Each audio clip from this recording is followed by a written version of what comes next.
Selamat datang di webinar diskusi online bersama Pendeta Esra Soru. Dalam webinar ini, kita mengadakan diskusi dengan cara yang berbeda.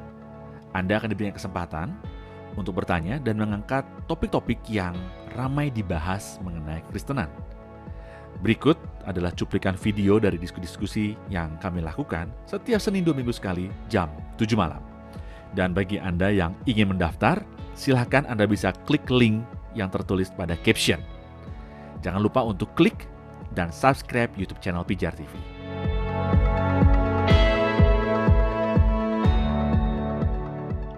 Pertanyaannya, apakah pluralisme ini bukan semacam satu maksudnya begini, apakah pluralisme bisa membawa kita pada pemahaman yang salah dan akan membawa kita lebih lanjut pada suatu semacam ketidakpercayaan pada Tuhan nantinya. Itu pertanyaan saya. Ya, kalau menurut saya salah jelas salah. Tapi apakah membawa kita kepada tidak percaya pada Tuhan? Mungkin terlalu jauh. Mereka tetap, kalau misalnya akan tidak percaya Tuhan, itu namanya teologi hitam.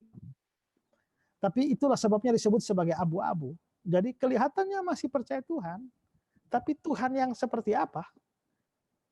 Tuhannya John Hick, Tuhannya yang the real itu, akhirnya jadi begitu. Nah, jadi akhirnya Tuhan yang digambarkan tidak lagi seperti Tuhan yang menyatakan kebenaran-kebenaran mutlak dalam kitab suci.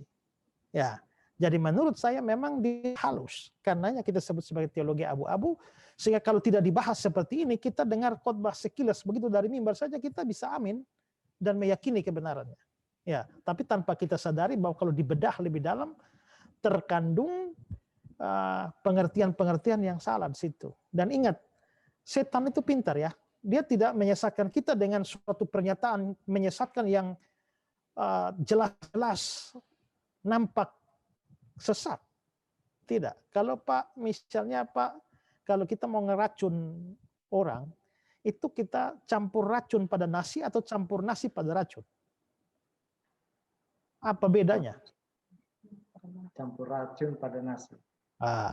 Jadi nasinya lebih banyak, racunnya sedikit, kalau boleh tidak boleh berwarna, tidak boleh berbau, tapi mematikan. Tapi kalau orang bawa racun satu bokor tambah nasi satu biji, hanya orang gila yang mau makan. Ya, dan karena itu jangan berpikir bahwa kalau ajaran sesat pasti dia khotbah dari awal sampai akhir sesat semua. Tidak, dia kasih benar, hampir nyaris semua benar, tapi ada poin-poin kecil yang kelihatannya masuk situ menyesatkan. Ingat, uang palsu tuh, kalau uang asli 100.000 warna merah, uang palsu warna apa? Harus warna merah, ya kan? Dan harus ukurannya sama, ketebalannya sama, gambarnya sama, semua mesti sama. Hanya mata terlatih yang tahu bahwa itu uang palsu. Tapi kalau mata orang awam dianggap sama semua. Nah, maka penyesatan itu, makanya Matius pasal 7 itu bilang hati-hati karena mereka menyamar seperti domba. Ya. Atau misalnya ayat ini ya. 2 Korintus pasal yang ke-11. Sebab orang-orang itu adalah rasul-rasul palsu, pekerja-pekerja curang yang menyamar sebagai rasul-rasul Kristus. Mereka menyamar. Ayat 14, hal itu tidak usah mengherankan, sebab iblis pun menyamar sebagai mereka terang. Jadi bukanlah suatu hal yang ganjil jika pelayan siapa? Pelayan iblis, menyamar sebagai pelayan kebenaran. Karena mereka itu rasul palsu, tapi mereka menyamar, maka kelihatan sebagai rasul Kristus.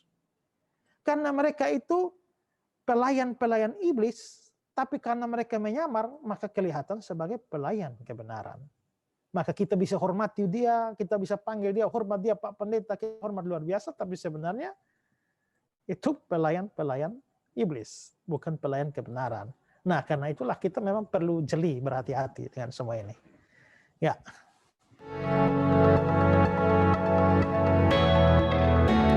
Terima kasih, saudara sudah menyaksikan cuplikan diskusi bersama Pendeta Esra Soru. Jangan lupa segera mendaftar dengan klik link pada caption sekarang juga. Informasi selengkapnya ada pada image di akhir video ini.